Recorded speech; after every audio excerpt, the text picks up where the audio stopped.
So the question is, KG, should I buy a house now or wait till the market drops so that I can buy it because people are saying the market is going to drop? Or for sellers, should I sell my house quickly now before the market drops? Let's talk about that in a minute. Hey there, this is KG with Fairfax Realty in Greenbelt, where we help buyers to buy their dream home and sellers to sell their houses. And we do this in the Maryland, DC, and Virginia region. So if you're looking to buy, sell, or move to Maryland, DC, or Virginia regions, contact us below. We'll take care of you. We also help investors that want to invest in real estate to invest wisely. Please contact us below. We'll take care of you. Also, we upload videos weekly on what is going on in our market region as far as mortgage, finance, and loans are concerned. Please subscribe to the channel to get updates once we upload a new video. So the question today is, so I want to buy a house, KG, but I'm seeing that the market is going up, so I'm being advised to wait because the market is going to drop. What do you think? All right, so let's talk about what is going on in the market now, and then I'm going to compare it with what happened in 2006, 2007 when we have the financial crisis. So right now we are in what we call a seller's market, right? Because we have more buyers than sellers. And one of the things that is fueling it is because of the interest rate. Yes, the interest rate is historically low, like y'all is low. The interest rate right now, one of my lenders, when I spoke with him this morning, the interest rate on a 30-year mortgage is about 2.6 right now. That is low. And if you're doing a 15-year mortgage, the interest rate is even lower than that. So people that are in the know knows that that is a way lower interest rate to borrow money. So they want to lock in for the next 30 years or 15 years. That's why they're buying the houses. So when you get that low interest rate, you are saving thousands of dollars over the life of your loan. If you are staying in that house for 30 or 50 years, even lower, even if you're not going to be there for that long, you're saving a lot over the life of the loan. So if that's why we're seeing the market that we're in, and a lot of people are staying put, they're not moving. So here goes demand and supply. When I compare that what is going on to what happened back in 2006, 2007, when people were buying houses, the mortgage company, the mortgage lender were practically seriously giving people houses that they cannot afford, and the people are buying houses that they cannot afford. I mean, really, at that time, you can just walk in and say, I make 100,000 without any documentation, and they will give you mortgage for that that you qualify for a house of 600,000. But once that crisis, once we have that crisis, they went back and look at what is going on, what happened, why did we get into this problem. They understand that because of the lax mortgage qualification is what caused this problem. So the mortgage qualification tightened, like you have to have good credit, you have to have income, and you have to have money to put down before you can buy a house. So people that bought houses right after the crisis, there is more stringent, more qualification to purchase a house, and it's still the same thing now.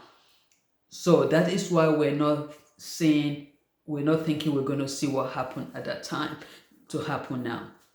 And the other thing is foreclosure, right? When foreclosures at that time, at least in the DMV area, you can quickly foreclose, lenders can quickly foreclose within 5-6 months, they foreclose and the house is back in the market. And because of that, a lot of the legislators in the Maryland, DC, and Virginia region changed the law, they passed law to make it harder, longer for lenders to foreclose. So in Maryland, at least, I know it can literally take a mortgage lender up to 2 years to foreclose now. I mean, it can take them up to 2 years to foreclose. And foreclosure is not going to be the first thing to do. The laws requires them to work with homeowners to avoid foreclosure.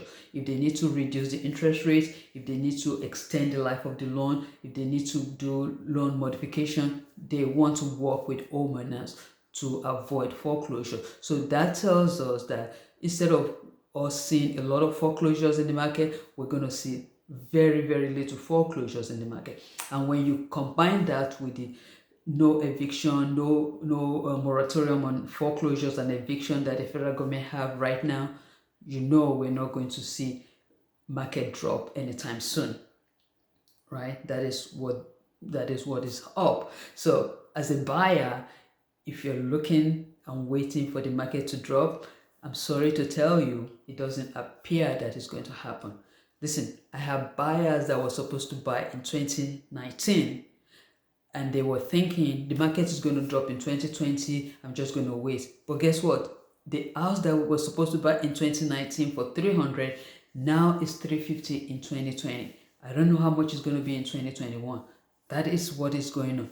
So if you are a buyer or a potential buyer, if you have the income, you have the credit, you have the cash for down payment, and you're going to be in this area for the next 4 or 5 years, at least 5 years, please go ahead and buy a house, because when you look at it over the long period of time, you're paying mortgage. It's either you're paying your mortgage or your landlord mortgage. Wherever you are, even if it's an apartment, you're paying somebody's mortgage. So if you're going to be here for a few years, like 5 years and above, it's worth it for you to buy a house. And whenever you want to sell, you have equity. But if you're not going to be here if you're just going to be here for 3 years and you're going to relocate, it's not advisable for you to buy a house, because you will not have enough equity to be able to work for it to be worth it to sell it when you want to move. That is the lowdown as far as as far as buyer is concerned. But if you're a seller, if you want to sell in this market, the market is very, very strong and active. Don't sell because of panic.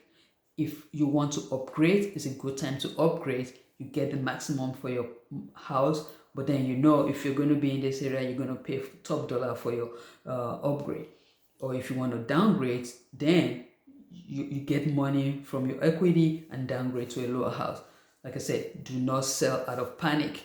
Market is not going to drop like it did in 2006, 2007, based on what we've seen. Probably what is going to happen is the rate of appreciation is going to slow down. So like I said, the houses that were 300 in 2019, that is now 350 in 2020. If anything, if it's going to slow down, maybe the appreciation will now be 360 instead of 400 in 2021. That's what we're seeing. So don't buy because you are in a panic mode, and don't sell because you're in a panic mode. But also don't wait and say the market is going to drop. I'm sorry to tell you, we are not seeing any sign of market drop right now in the DMV area. And remember, every market is local, right?